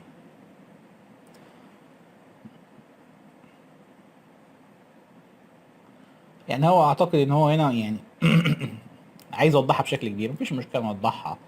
1 2 3 4 5. فاحنا عندنا كام جروب؟ عندنا 5 جروبس. كل جروبس فيه كام؟ فيه 4. فيبقى 5 تايمز 4 يدينا كام؟ يدينا 20. هنا اهو في كام جروب؟ فيه 4. كل جروب فيه كام؟ 5. فيبقى 5 تايمز او 4 تايمز 5 يدينا 20. يبقى تقول 5 تايمز 4 هي 4 تايمز 5.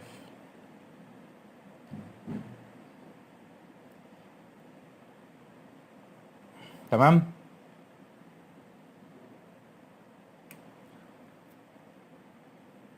بصي هنا complete the following. ماشي نبص هنا بيقول لي ايه. كام جروب هنا؟ 2 جروبس. كل جروب فيه كام؟ فيه 3. كام جروب هنا؟ 3. كل جروب فيه كام؟ فيه 2. يبقى تقول 2 تايمز 3 هي 3 تايمز 2. خش على اللي تحتها 2 بيكوال 6. نفس الستايل هنا. ده كام جروب؟ 1 2 3 4 5 6. كل واحد فيه 4. يبقى هنا 4 كل واحد فيه 6. يعني نفس الستايل يعني. يبقى 4 تايمز 6 هي 6 تايمز 4. هنا مديها لك وعايزك تعملها باستخدام مالتيبليكيشن. هتبدل. اعتقد انها مش مهمه قوي يعني. بص هنا ده كام جروب؟ ده 2 جروبس. كل جروب فيه كام؟ 3. فهتروح عاملهم 3 جروبس وكل واحد فيه 2 اهو. 1 2 3. كل واحد فيه بقى 2. 1 2 1 2 1 2. وهتقول هنا ده عبارة عن كام؟ ده عبارة عن 2 تايمز 3. وده عبارة عن 3 تايمز 2. والله صح يعني. خش على اللي بعدها. اذا هنا بيديك اري المفروض تشتغل عليها. ماشي.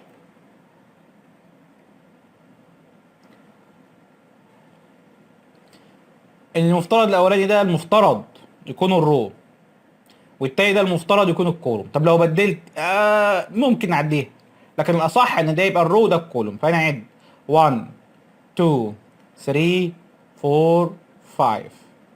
ده 5 رو. كام كولوم؟ 1 2 3. قصدي الكولوم 2 اهو. فانت تلون دول كده. طب هيطلع لك كام؟ عد المربعات هيطلع لك 10. ده عبارة عن 4. ادي 1 2 3 4. ده كام؟ ده الرو. كام كولوم؟ 5. 1 2 3 4 5. فانت هتلون كل دول كده كده كده كده. لو جيت هتلاقيهم 20. خش على اللي بعدها. draw the array وبعدين according to multiplication then draw the array that shows the commutative probability write the product. يعني هنا هيديك زي ما انت شايف هنا ده النيم اوف array او الاري. هنكتبها بعدين نروح مبدلين وهنكتب النتيجه ده والنتيجه ده. فدول دي الخاصيه الابداليه بتاعتنا. يعني حاجات سهله جدا. ده 2 رو 2 1 2. كام كولوم؟ 4. 1 2 3 4 اهي. ده اهي. دول كلهم كده اهم. دول 2 روز و4 كولوم مدينا 8. هنا هنعكس 4 كولوم. ادي 1 2 3 4.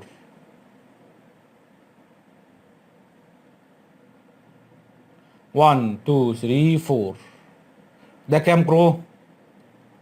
ده كام ايه؟ ده عندنا لا سوري. هو هنا المفترض نبتدي.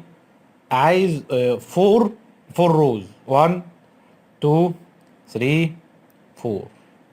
1 2 3 4. 1 2 3 4. ده الفور ايه؟ ده فور ايه؟ ده فور ايه؟ 4 روز. كام كولوم؟ 2 اهو.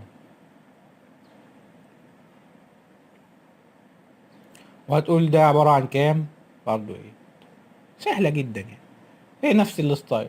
هتروح راسم هنا 3 روز 1 2 3 في كام كولوم 4 1 2 3 4 اهو.